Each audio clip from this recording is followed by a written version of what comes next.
At first, nothing looked wrong. In 2016, Manchester United looked like a club that had regained control. Jose Mourinho had arrived. Authority returned. Standards tightened. This was supposed to be the reset after years of drift. Training became sharper. Discipline returned. Players knew exactly where they stood. United weren't entertaining everyone, but they were harder, more cynical, more competitive. And in modern football, that often looks like progress. By the end of 2017, the results seemed to justify everything. A Europa League trophy, a domestic cup, a return to relevance.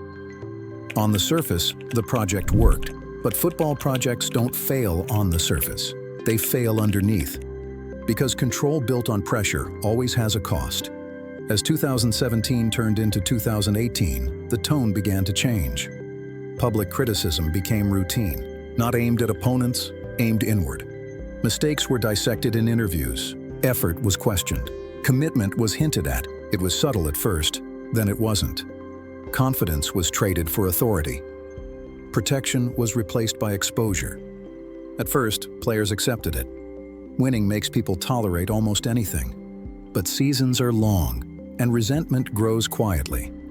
By the start of the 2018 to 2019 season, the atmosphere felt different. Training sessions were heavier, communication felt colder, trust felt conditional. Players stopped playing with freedom, they played with fear, and fear is never sustainable in elite sport. The dressing room didn't explode, it fractured. Some players stayed loyal to the manager's methods, others felt publicly undermined.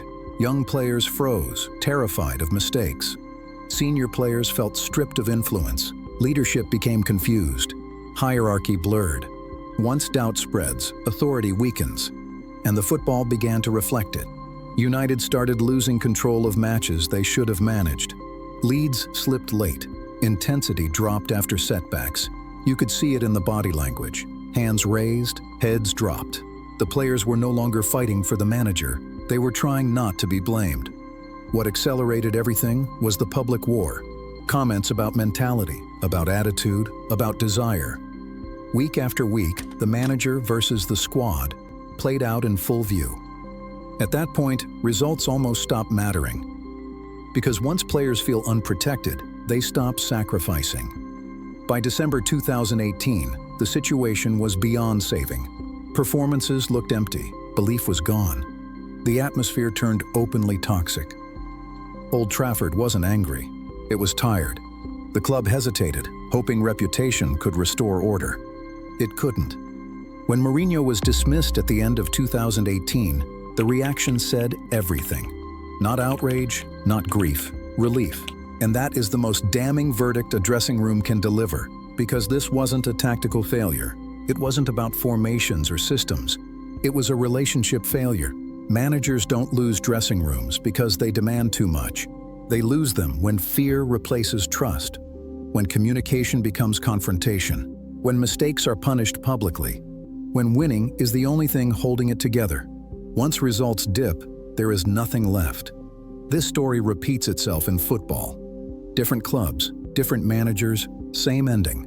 Because no matter the reputation, no matter the trophies, a dressing room always decides who leads it.